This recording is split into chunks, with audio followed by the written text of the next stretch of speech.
明哥要对斯摩格下死手，当场将他抹杀。危急时刻，前海军大将青雉赶过来阻止。明哥停下手里的动作，微微撇过头，青雉的脚下慢慢生出一层层冰霜。二人无声地进行心理博弈，要么一方被另一方的气势所压倒，举手投降，要么就比谁的手速更快，能在一瞬间将对方解决掉。明哥嘿嘿一笑，看着躺在地上万分痛苦的斯摩格，突然他动手了，手中的无情刀刃砍向了斯摩格的要害。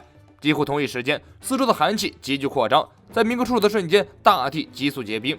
明哥的手在距离斯摩格只有几公分的时候，被扩散的寒冰死死冻住，眨眼间变成了一座冰雕。周围的海军都看傻了，这就是顶级战斗力之间的对决，胜负只在一瞬间，根本不给人喘息的机会。青雉满身的杀气，你小子是要找死吧？明哥身体轻轻一动，震碎了身上的冰甲，转身与青雉对峙。几秒钟后，明哥收回敌意，放弃了对斯摩格的追杀，一边阴险的笑，一边掠过青雉的身边。你现在的身份到底是什么，青雉？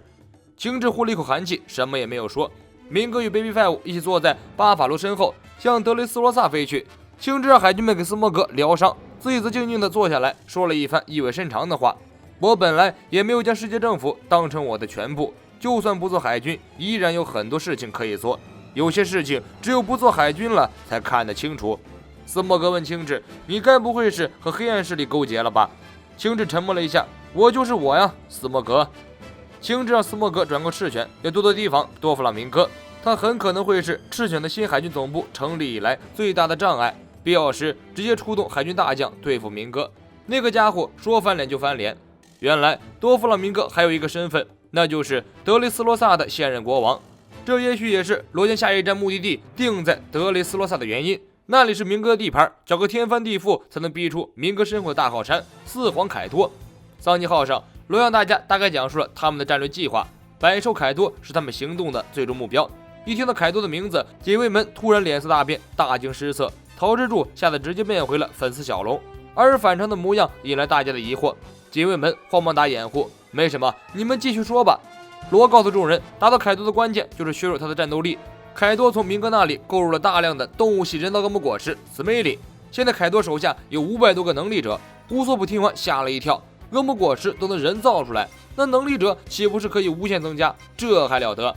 乌索普连忙发起投票反对同盟行动，娜美和乔巴立刻积极响应。不过现在能力者已经不能继续增加了。众人看向一边的凯撒，凯撒被抓，多弗朗明哥也就完蛋了。现在只要将德雷斯罗萨中的斯梅利制造工厂毁掉，明哥就彻底玩完了。这是削弱凯多势力的第一步。不过明哥肯定是不会坐以待毙的，此行必定又是一场恶战。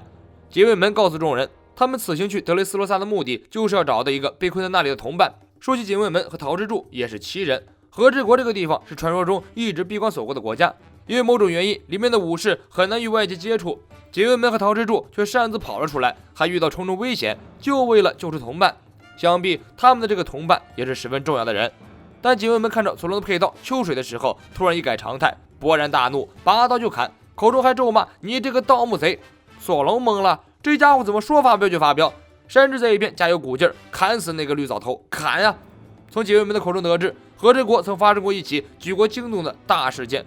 和之国的剑豪龙马的坟墓被人盗过，丢失了一把国宝级的宝刀，就是秋水。这种事情不用说，肯定是卑鄙的莫利亚干的。这家伙为了得到各种强大的尸体，做海贼之余还干起了摸金倒斗的活计，四处盗墓偷僵尸。秋水大概也是随着龙马的尸体被盗一起被偷走的。娜美带着陶之助参观了桑尼号，夜间陶之助还与罗宾一起洗澡，引起公愤。从此陶之助被贴上另外一个标签：陶之助必死。罗挑战多弗朗明哥的事情让乌索普惊恐不已，让明哥放弃秋海的职位，或者让明哥直接得罪四皇凯多。这两件事情无论怎么看，明哥都不会去做。唯一他能做到的就是追杀草帽团，用强硬的手段夺回凯撒。为此，布鲁克和乔巴一起心惊胆战地留守值班，生怕明哥的人趁着夜色偷袭。明哥是没有来，但他们迎来了其他的不速之客。一大群黑影突然从夜空中如同小导弹一样撞击桑尼号，船上的众人瞬间被惊醒。路飞等人从船舱里跑出来查看，一个黑影跳出来，一拳打在路飞的脸上。不过对方没有霸气，路飞愣了一下，随即反击。索隆等人纷纷出手，和这群黑影打在一起。这群家伙虽然身形巨大，但是身手十分敏捷，和船上的高手们打得有来有往。突然，乔巴感觉对方似乎在与自己说什么，这时候传来一声口哨，黑影们迅速撤退。一个魁梧的男子出现在桑吉号的桅杆上，小胡子自称自己是宠物果实能力者。大家头上一阵问号，这小子到底是谁呀？从来没听说过这么一号人。不过小胡子此行并不是来抢劫的，而是来抢夺凯撒。在那群黑影和路飞等人激战的时候，凯撒已经被小胡子手下的兔子抢走。路飞刚要出手，突然蹦出来一个会霸气的海牛，一拳将路飞打退。罗紧跟着要发动能力，这一下水下的海兔子突然翻滚起来，卷起大浪，将桑尼号搅得东倒西歪。小胡子哈哈一笑，带着凯撒消失了。罗大吼：“赶快追回凯撒，否则就前功尽弃了！”弗兰奇让路飞使用鲨鱼潜艇，路飞和乔巴、罗跳进舱内，驾驶着鲨鱼潜艇追了出去。罗宾看着迅速远航的潜艇，陷入沉思。那三人都是能力者，万一遇到什么事情就糟了。乔巴从一开始看到那群袭击他们的黑影时，就觉得这些家伙眼熟，那是一群巨大的兔子，和乔巴在故乡斯古国遇到的兔子一样，但他们会在海里游泳。罗告诉他那是海兔子，原本他们不会在新世界出现的。在路飞他们交手的时候，乔巴听到其中那个袭击路飞的海牛对他说，他们并不想做这种事情，看来应该是被人强迫的。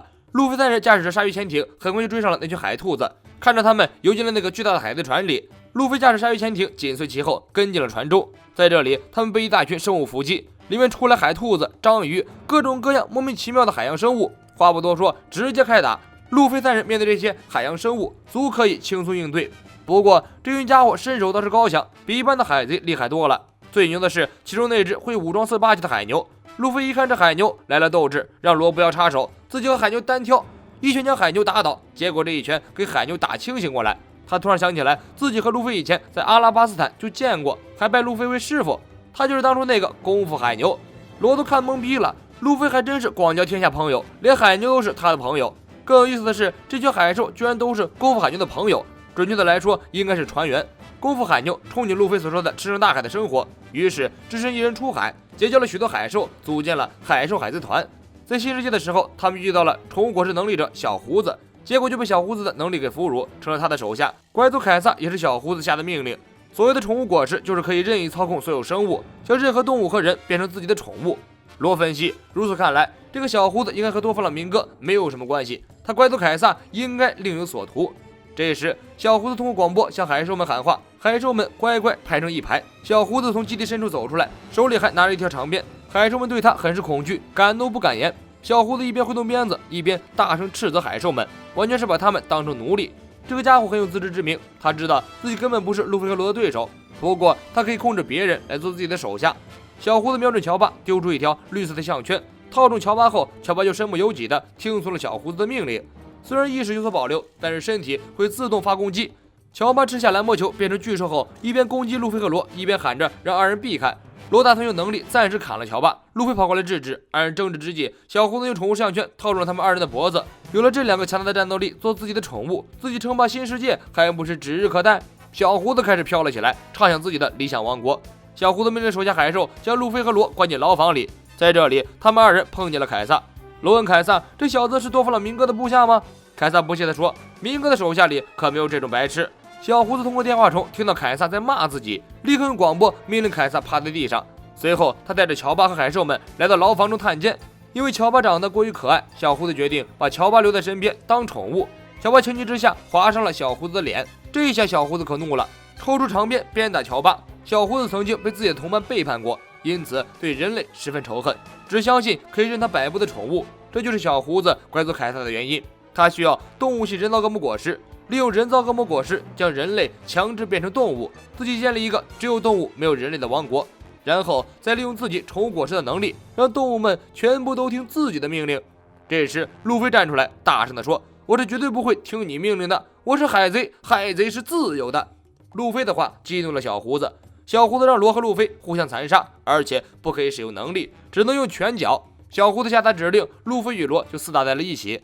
一边的功夫海牛看不下去了，向小胡子求情。小胡子扬起鞭子，狠狠地抽打功夫海牛，但是海牛依然执着地替路飞求情。小胡子歪脑筋一转，让罗和路飞停下手，命令功夫海牛杀死二人。功夫海牛一边流泪，一边用带着霸气的拳头猛捶路飞和罗。路飞微微一笑，坚强地告诉海牛，我没事。作为功夫海牛的师傅，路飞被揍了，还不断地指挥功夫海牛出招的姿势、发力的动作。功夫海牛一拳将二人打了出去，二人跌入海水中。面对变态的小胡子，功夫海牛十分愤怒，他想要反抗，结果被小胡子一顿暴揍。乔巴大喊着制止小胡子，小胡子接近乔巴的时候，被乔巴狠狠扇了一巴掌。乔巴将小胡子给自己穿戴的装束扯下来丢在地上。我是海贼，海贼是自由的，就算是死也不会做你的宠物。小胡子十分愤怒，难道你要背叛我？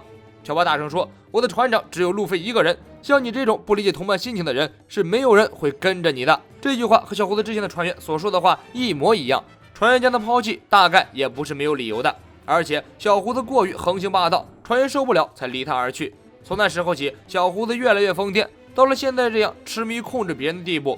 小胡子见功夫海牛和乔巴都不肯听命于自己，于是给周围的海兔子下令，立刻将乔巴和功夫海牛杀掉。海兔子们跳起来向乔巴他们攻击，突然一阵霸王色霸气将海兔子们震翻在地。罗和路飞带着凯撒从烟雾中慢慢走出来。罗冷漠地对小胡子说，你小子的能力已经没用了。小胡子对罗和路飞下命令，二人无动于衷。在监狱中被关押的时候，罗就发现了一个问题，小胡子的命令是通过电话筒和扩音器下达的，如果听不到他的指令，就不会被他控制。